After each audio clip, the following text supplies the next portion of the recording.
All right, hey there, friends, and welcome to your Lucid Living Show, where you join and participate with us in our essential conversations with ordinary people achieving the extraordinary. The Lucid Living Show is brought to you and sponsored by the mindfulnessadvantage.com. Our wingman and producer today is Andy Brine of hangouttribes.com. Thank you for staying with us for the next hour. Our featured guest today is Lisa Engles, host of Hangouts with Visionary Leaders, and today we're inviting you to join us in our exploration of the unmistakable and irresistible call so many are feeling and hearing right now. Lisa will be joining the program in just a moment after our opening segment, First Words. Again, so many people we know, so many of ourselves are feeling and hearing an irresistible call that will not be ignored or resisted any longer. The stakes couldn't be higher for ourselves, for our planet. We can no longer afford the indulgences of cynicism or apathy, doubts or uncertainty. Many experts and leaders agree what's required to actually survive our culture's unsustainable habits of consumption and conflict. We must awaken from this violent nightmare of contentiousness, and when and if we rise above our extended spiritual adolescence, and we must if we are to survive ourselves, we will thrive. Our thriving are leaving a better legacy and planet for our children and for their children requires new high agreements, new communities populated with collaborative relationships based in reciprocity and co-creation. We have the capacity, the heart, and the visionary leadership right now to innovate, collaborate, imagine, and co-create our better world and future. And our better world depends on you, depends on your courage and your participation right here, right now. Again, our featured guest today is Lisa Engles, an evolutionary entrepreneur, coach, and host of Hangouts with Visionary Leaders. Lisa, thanks for being on the show today. Thanks, George. It's wonderful to be here with you and excited to be on this series with so many other wonderful guests that you have on. So thank you for having me. It's great to be here.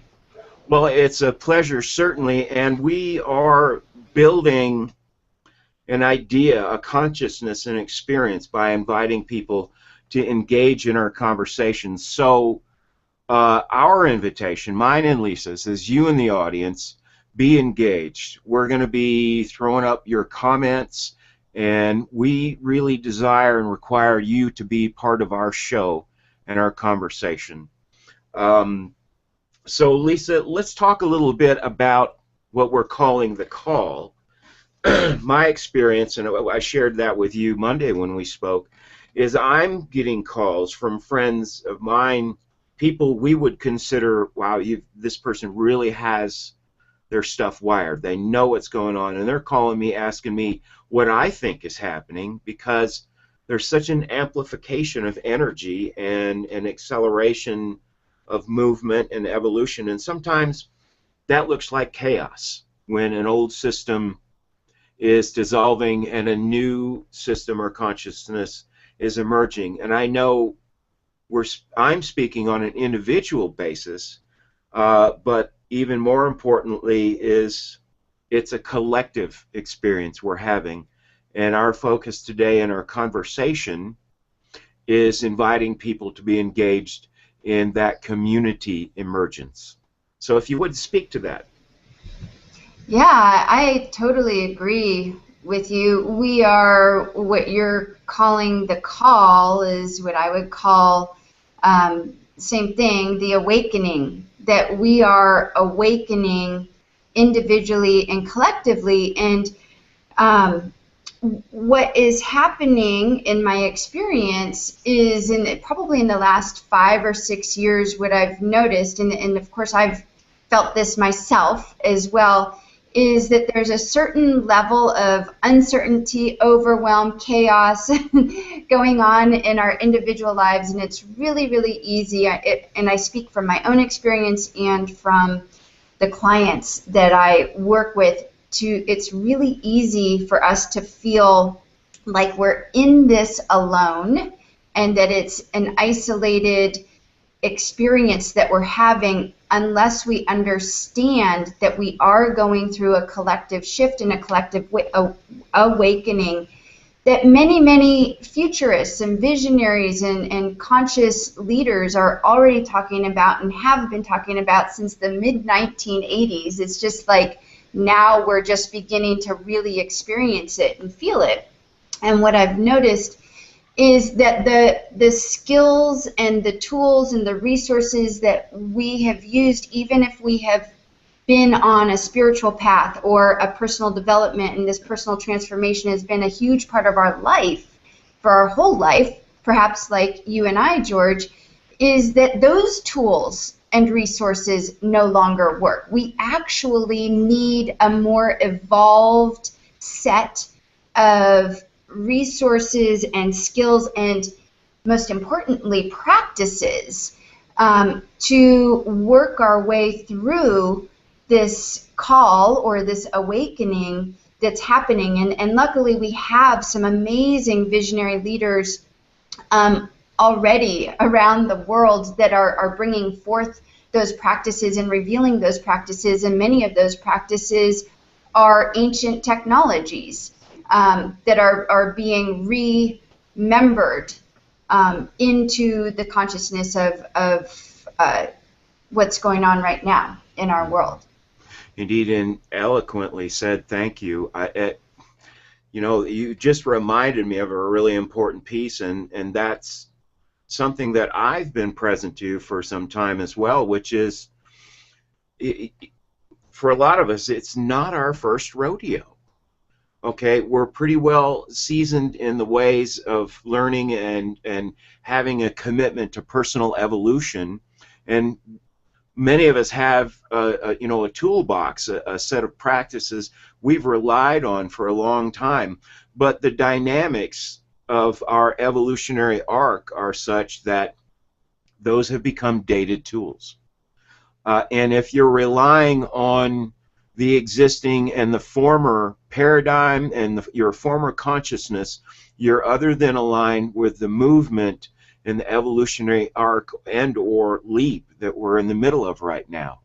So even this goes to my comment during First Words, or right after First Words, that the people that I imagine, that I look to as not only experts, but people who are a rock, somebody that I think, wow, you've really figured things out, and they call me up and they say, I'm hanging by a thread. I'm not sure what to do right now. I really believe the dynamic here, and this is based on an evolutionary model that exists already, geological and biological evolution history, shows that evolution has a very incremental and slow arc until it reaches a bifurcation point. The bifurcation point is usually generated and stimulated by some massive stressor. Well, if we're not in a massive stressor moment right now, I don't know what is going to be. And so we are in the middle of an evolutionary and quantum leap. And that's why people are feeling so distressed or uncomfortable. That's why our old methods of processing and centering no longer work as well or don't work at all. So we're all in the same community, I believe, in an awakening, and what's most powerful and generative is for us to be curious about how we can move forward individually and together. And I appreciate the voice that you bring to that question and that inner inquiry and outer inquiry with Hangouts with visionary leaders. So what's the experience that you're having with the people that you play with, and the questions that you're hearing from people about what you think is happening? Yeah, well, let me go back first to what and speak to what you were talking about, this bifurcation point. Someone who I consider a mentor of mine is Barbara Marx Hubbard, and she's a futurist. She's amazing. She blows my mind at the age that she is. Her vibrancy and her leadership is just something that I'm in awe of. And so one of the things that she speaks to, and I really resonate with this, and maybe people out there in the audience will as well, is that this thing that you're calling the bifurcation point in our evolutionary, where we are in our evolution, is what she is calling all of this chaos is actually a birthing process. So if you think of a literal labor that a woman goes through to have a child, it's very, very painful. You think back like just 60 or 70 years ago when we didn't have epidurals or cesarean sections weren't being done at that time. Like, labor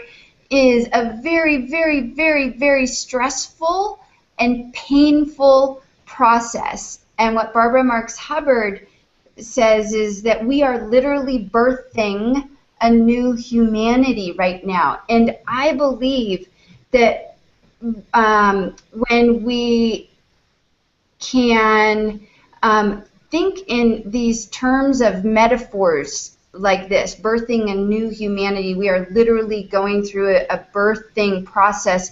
It helps us to understand what's happening at a deeper level than just what's going on the outside. So when we speak in metaphors, it speaks to us at a very deep unconscious level. And I might be sort of going off point of what you were talking. I don't think so. I think it's all connected. Yeah, but the point being that I think it's very, very important for us to begin to see what's happening right now, and this is what I call seeing with the eyes of a visionary. So what we're literally seeing with our eyes out into the world is different than seeing with the eyes of a visionary. And I'm not going to go into all of that right now, but I know that those of you who are watching, I know you, George, know what I mean. Like, I'm not speaking down to anybody here, because the level of viewership here and the people that are attracted to this type of conversation is a very, very high level consciousness type of person. So when I speak to that, I'm just saying that when we begin to use our eyes and see with the eyes of a visionary and understand that what is happening right now in our reality, there is something incredible happening right now, something very, very exciting happening right now. And we have to be able to know that what we see literally is appearances aren't always what they seem to be. Agreed. And that's something that we had a conversation around on Monday, was if you're looking with your old eyes, what you're going to see is an illusion of chaos. And part of it is an illusion because there are things that are dissolving. There is a dissolution that's happening right now. But it's happening because there's a greater consciousness, a greater awareness, and I believe a greater understanding and practice and embodiment of partnership that is displacing those old patterns and those old structures. Andy, let's go to some comments. Thank you, friends in the audience, for being engaged. What do we have, Andy? Okay, we have a comment from Pamela. The comment stream application seems to be having a few glitches here, but we can see the comment from Pamela, which is yes, the end of conflict and consumption. I joined Lisa's hangout for visionary leaders and already feel us helping each other and riding the wave to higher ground. Thanks for the show. So Amen. a fantastic comment. What else do we have? Great to have her here. There's one from Sheila as well. Outdated tools, yes, Google Plus. Sorry, yes, George Green. But exciting new tools to advance the dynamic. And I will say as well, apologies, the applause app was started, and we have a few glitches with that, as sometimes it starts. So I would ask if you're enjoying the content as it's flowing today, just put a bit of a thumbs up as you go around. Yay. Yes, and there, with the applause app being active, are we able to disable that, or are we committed to that now?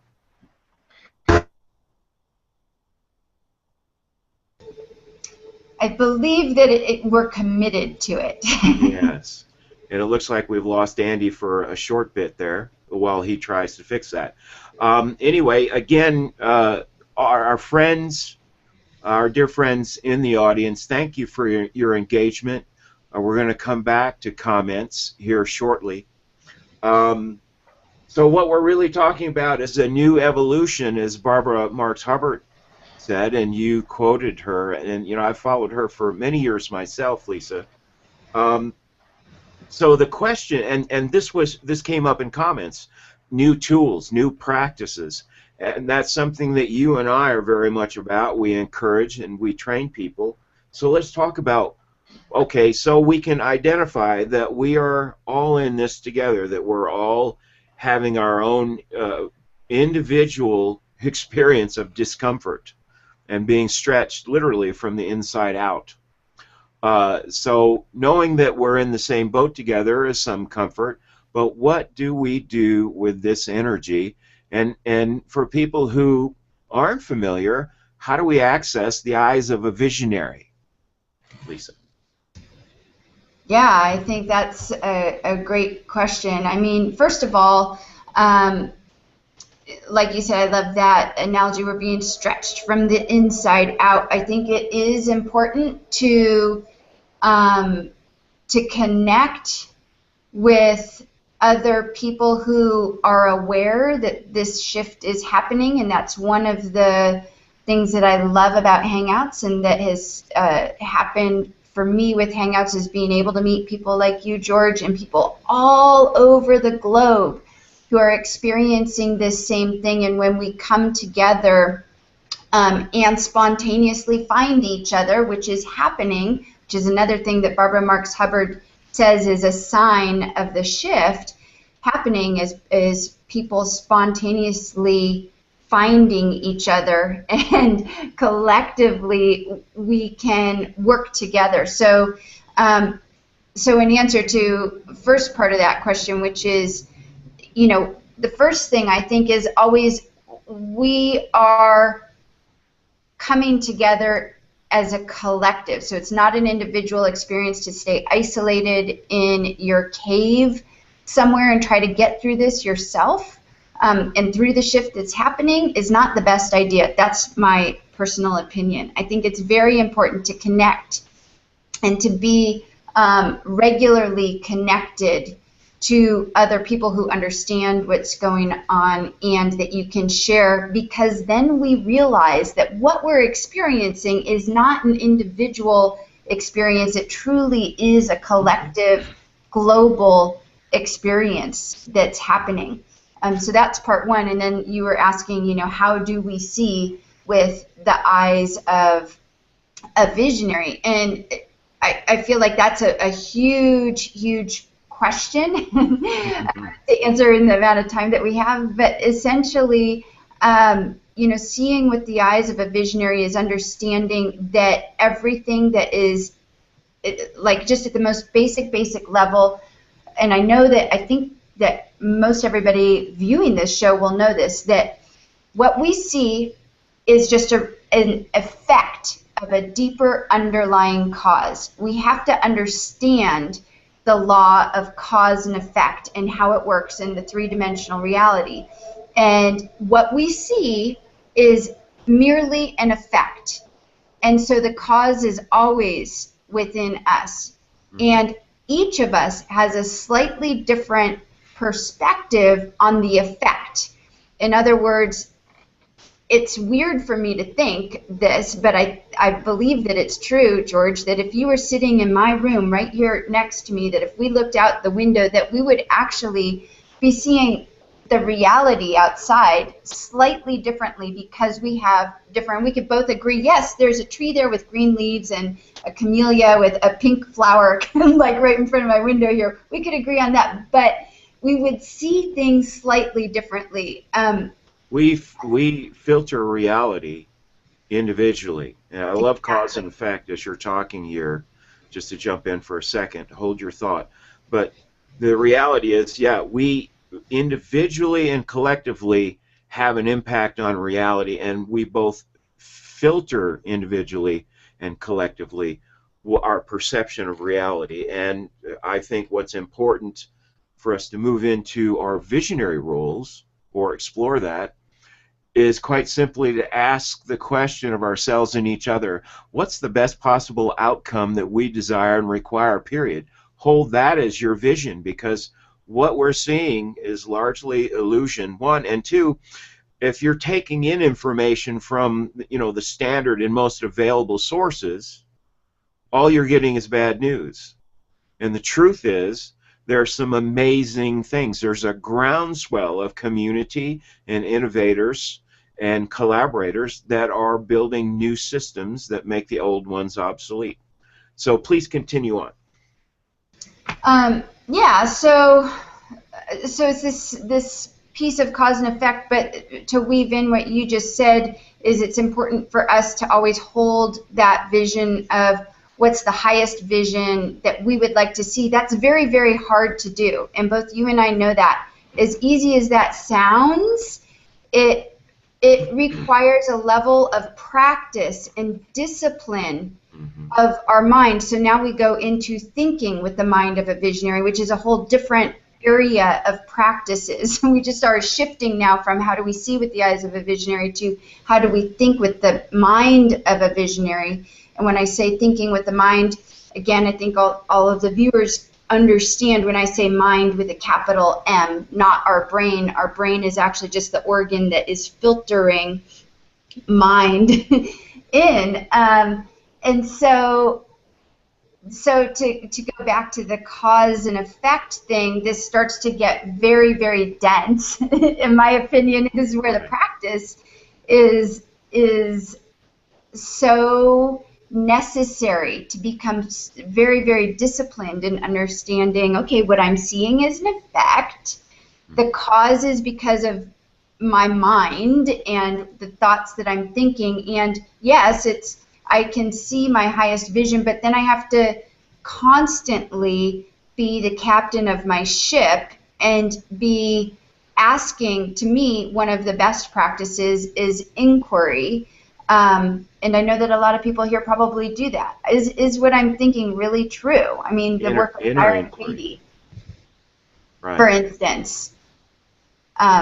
So those are, I'm sort of going off on that piece of it, but we can quickly see how, in my opinion, there's 5 areas of practice that are required as we're going through this awakening, and they're inseparable and interdependent in the same way that mind and body are inseparable and interdependent, and that you and I, George, are inseparable and interdependent as beings on, as conscious beings on this planet, along with everybody else.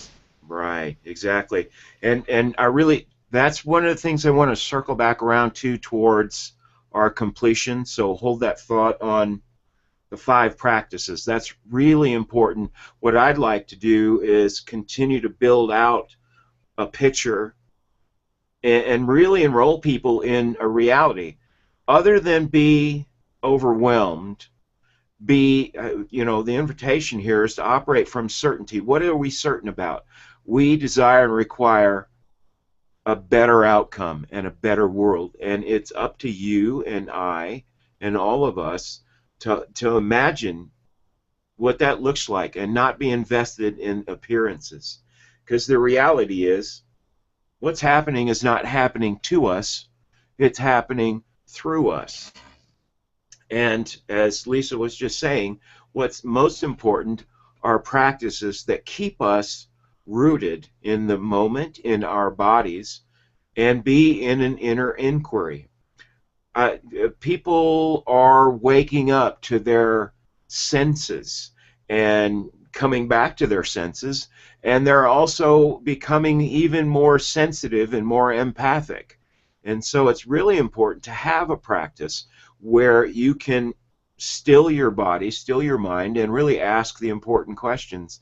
Am I moving into and towards my outcome and my highest vision for myself and then for my community and planet, or am I moving apart from and away from?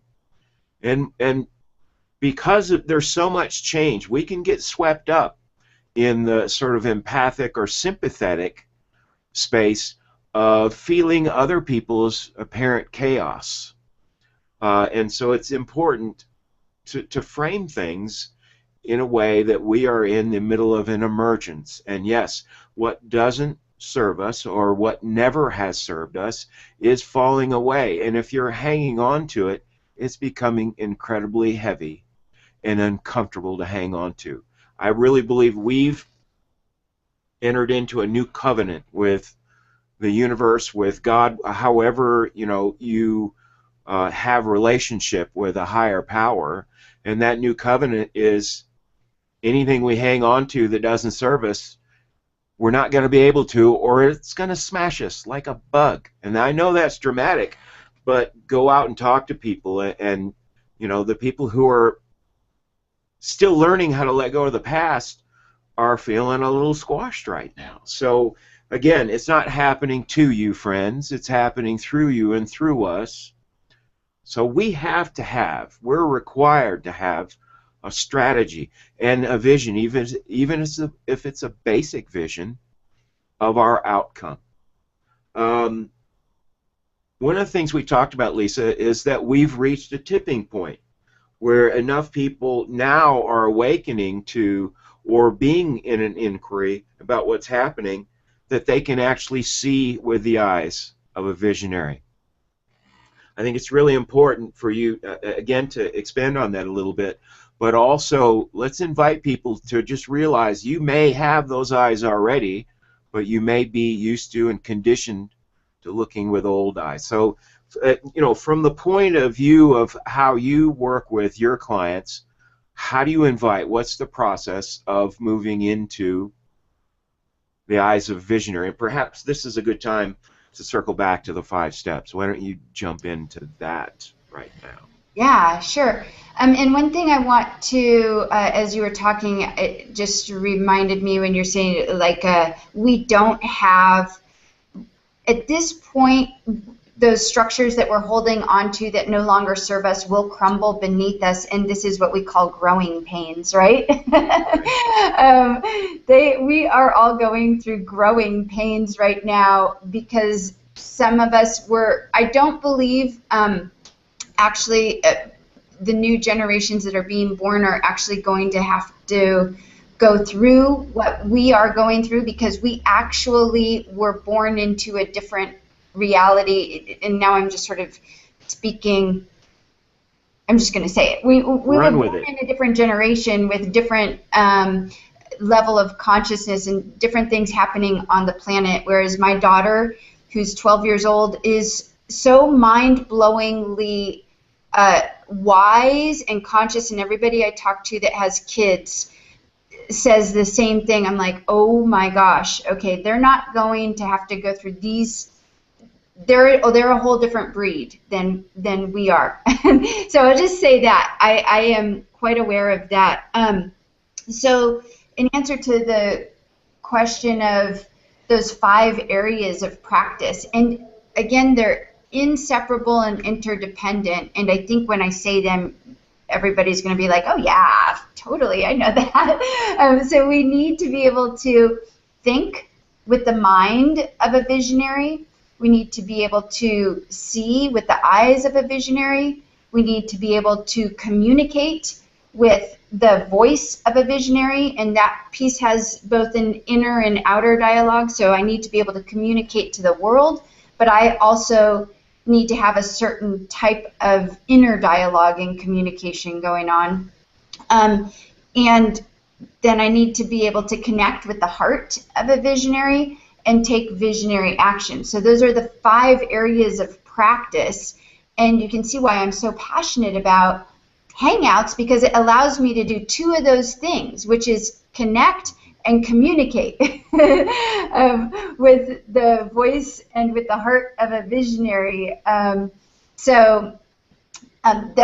one of the pieces of how I take visionary action and wrap those 2 things into it. But those are, in general, the 5 areas of practice. Now, within those 5 areas, there are so many different types of practices, and I was just talking to Carrie Roldan, who probably a lot of you know, because she's been with me through the last launch that I just did, so a lot of people got to know her through that. But we were just talking this week, and I was saying to her, there's so many different types of practices, and in some spiritual practices, they'll say you need to practice one type of practice forever for the rest of your life. I, on the other hand,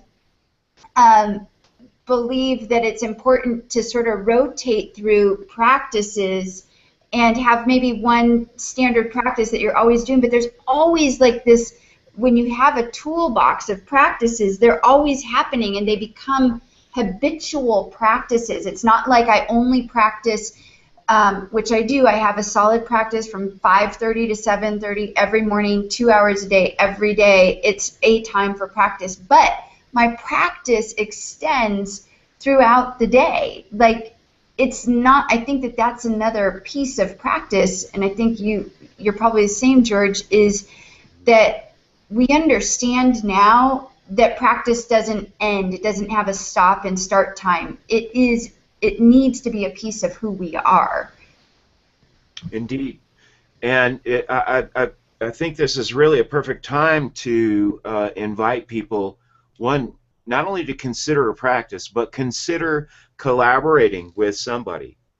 You know, we're both coaches, we're mentors and trainers.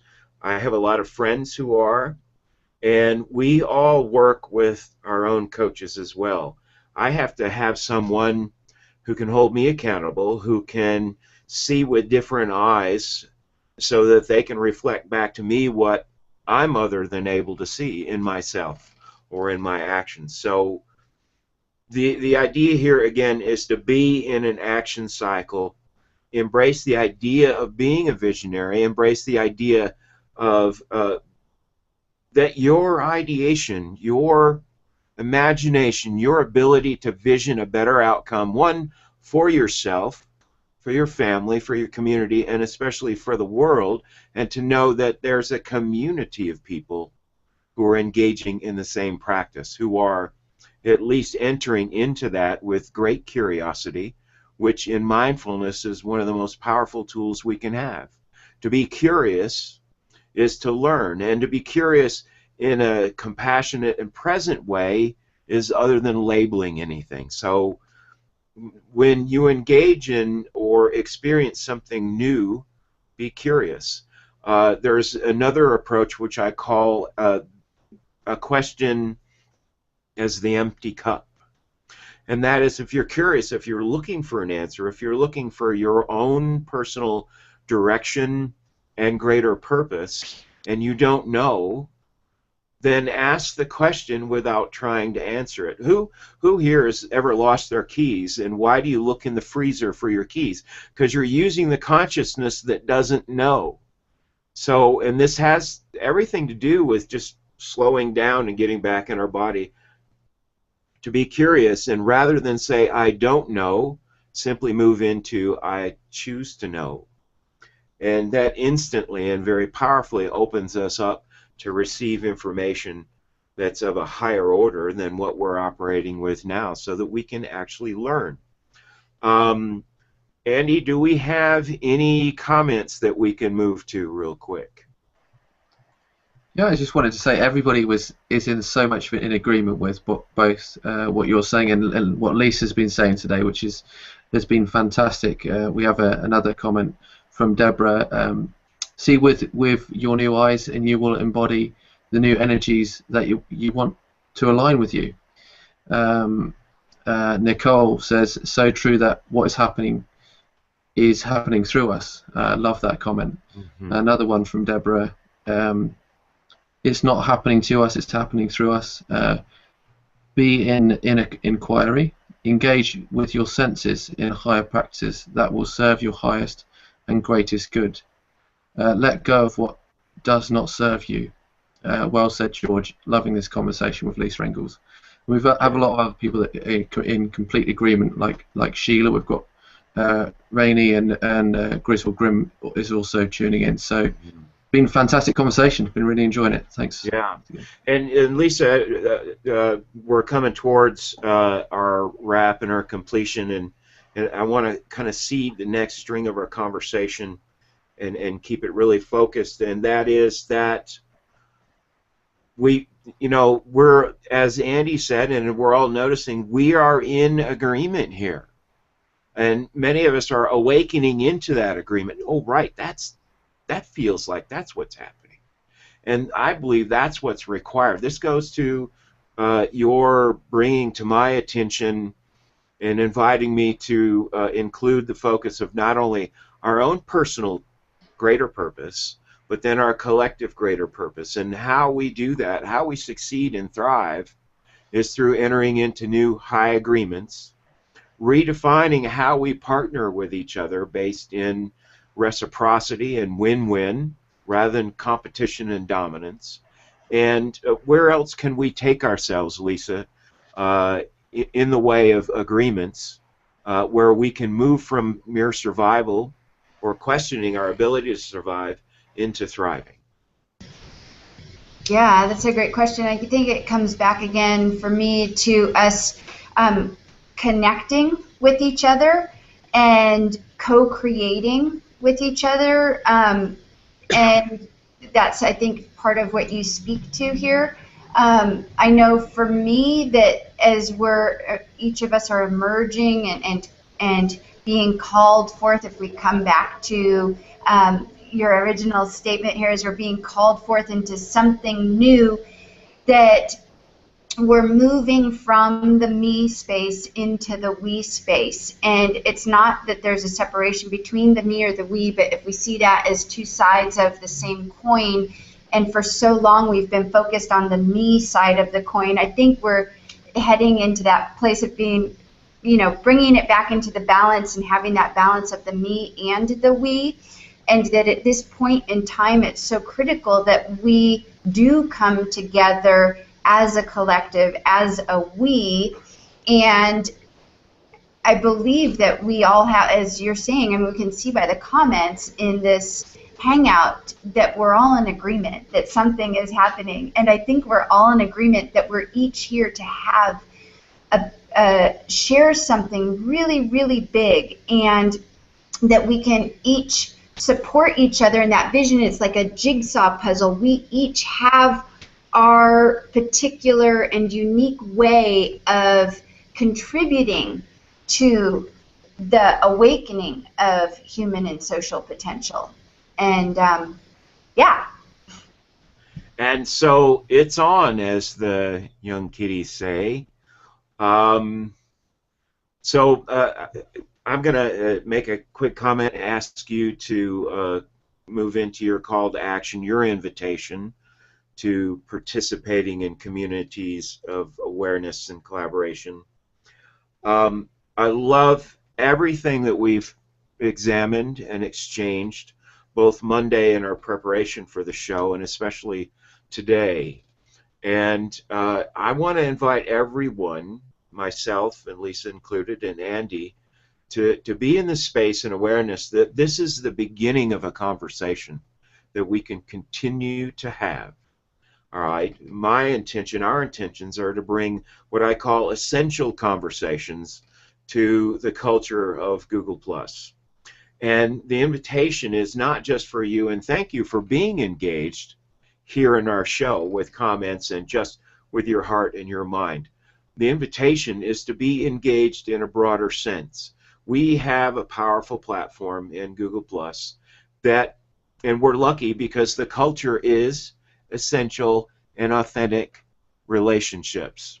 So my question myself is, what can I do to bring more meaning, more impact, more juice and juju to not only the community, but to my individual relationships and conversations? So that's the invitation. And Lisa, what would you offer as your final invitation and words of inspiration? Well, I would definitely echo everything that you just said. Let's be in conversation and have these essential conversations. And to me, conversation is just your starting point. We need to take action. So it's great to converse and be philosophical about things, but until we actually do something about it, nothing happens. So let's have the conversations, and within those conversations, create action steps and, sort of commitments to, yes, I'm going to fill in the blank, whatever your commitment is, in response to the conversation. It's through action, which again is one of the 5 areas of practice that I consider acting, taking visionary action. It's through that action that impulse to create is sort of comes to completion, right? We have to take action, have the conversation, and be committed to taking action. Mm-hmm. Be in your courage, not only be committed to take action, but be committed and willing to stretch into that action. There's a really important process that we both individually, Lisa and myself, walk ourselves through daily, and also enroll and walk our friends and clients in. And so before we go to our final segment, which is your moments of mindfulness, I want to invite everyone to scroll down through the description of the show, and you'll see information on Andy Bryan. Thank you, Andy, for doing such a fabulous job as our producer. But also there's a resources section, and there is a link to Lisa's website, and you can download a free PDF, 5 steps to having your own personal breakthrough, I believe. And also there's an invitation to join me in a conversation. Whether it's with Lisa and I, make sure that the first and foremost and the most generative conversation you have is with yourself. Return to your most essential relationship with yourself in your heart and ask yourself what matters most. So I appreciate Lisa being on the show. Andy Bryan of hangouttribes.com is our producer. And now it's time for my favorite segment, or, well, they're all favorite, but right now it's my most favorite, which is your moments in mindfulness. We each have come to this place as visionary leaders in our own right, in our own unique and intrinsically valuable way. What exists between birth, life, and death is the canvas we paint upon each and every day. For some, it is one. For others, it's many canvases. The beauty here is at any time you can paint over the past, or simply cast your old canvas away into the fires of purification and surrender. Then begin anew, the next blank canvas awaiting your new vision and picture, your new story. Every brushstroke and splash of color is an awakening to the essential truth of you that can never be lost, only misplaced for a time. What is this singular, immutable, and eternal truth of you? You are the artist. You are the author and the architect of your own life and world, period. What is your key to uncovering and bringing your most essential of truths back from the shadows of your past and into the light and warmth of full and outward expression? Well, this is our invitation. Right here, right now, unleash and dive into your own creativity. Start and feed the sacred fire in your own heart with your imagination till every bit of your past that was never really true nor never truly served you is burned and purified, till it is dust and ash, and they are simply carried away by the wind. Imagine, create, and tell your new story, then tell it again, again, and again. And you'll find freedom and liberation are both your beloved constant friends in the telling. Thank you very much, Lisa, for being such an important and integral part of our conversation, the beginning, the planting of seeds of our conversations. And again, we invite you to be engaged. Engage with us. Engage with the people around you. Pay attention to who shows up in your life today and tomorrow. There are no ordinary moments, and there are no coincidences. Thanks again to Andy Bryan, our producer. Stay tuned next week.